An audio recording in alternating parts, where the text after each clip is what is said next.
We wanted to talk a little bit today about Apple's new foray, it looks like, into credit card offering with one of our favorite banks here on Industry Focus Financials, Goldman Sachs.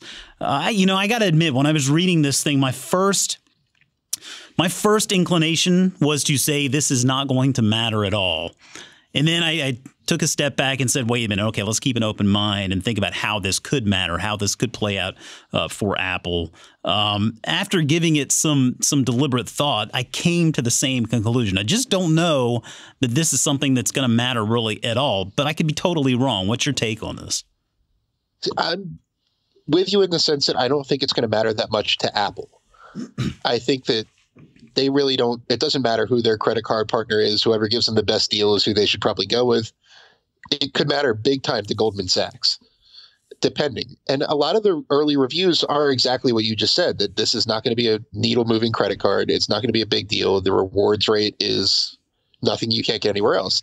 So what we know so far, based on a Wall Street Journal report, is that the new Apple Goldman Sachs credit card will offer a 2% reward rate on most purchases, which is not unheard of. I could ramble off a list of 5 credit cards that do the same thing. But how they phrased it, and it's kind of vague, is higher rewards on Apple products. Does that mean a 3% rate on Apple products? In that case, you could probably find something that beats it with their rotating categories, or an Amazon.com, just buying them on Amazon and getting the Amazon credit card. Yeah, but how many Apple products are you going out there and buying? Just as I buy a phone and maybe buy a set of headphones or whatever. But I mean, it's not like you're going out and buying like Apple products on a regular basis, right? Well, that's fair, but Apple products are expensive. True.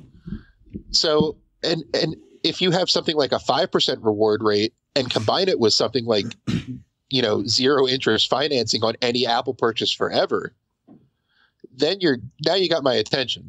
Yeah. So the way most credit cards work is you have a 0% introductory period, say like 0% interest for the first 12 months you'll have the card. If you were to offer something like 0% interest for 12 months, anytime you have the Apple, buy something from Apple, regardless of how long you've had the card, that could be an interesting proposition, something like that. So the big question mark is, what do they mean by better rewards on Apple products? Yeah. And like I said, no matter what the answer to that is, it's probably not going to matter to Apple that much. This could be huge for Goldman Sachs because they're just trying to build up their consumer banking business. And I really can't think of a better way to break into the credit card space than to partner with Apple. Yeah. Yeah. And I mean, I tell you, the other thing I noticed here that I was, at least happy to see is that they're going to be utilizing MasterCard's rails to make this all work. So, I mean, when we talk about payments, you'd be very hard pressed to not see MasterCard or Visa playing a role in that transaction in some way, shape, or form. And it sounds like MasterCard is getting the nod here over Visa. And again, I mean, probably not the biggest impact to MasterCard's business, but I think it would be certainly some additional incremental revenue that wouldn't hurt the cause. It's going to come down to whether this card offers value over what else is on the market, which right now competition in the credit card industry has really never been higher. Yeah. So there are some pretty good credit card offers out there right now.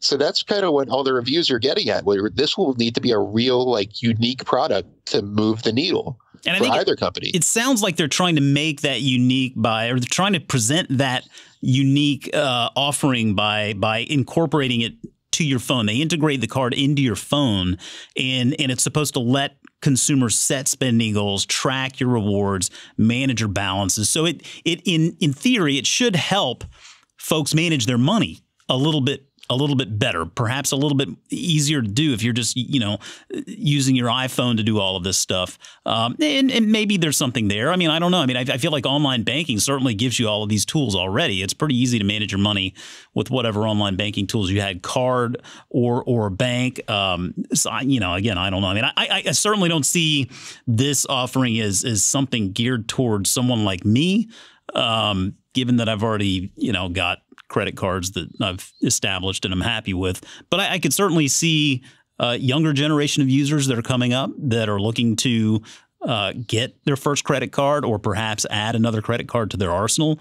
Maybe this does provide some value add in those additional services and being able to manage your money a little bit better.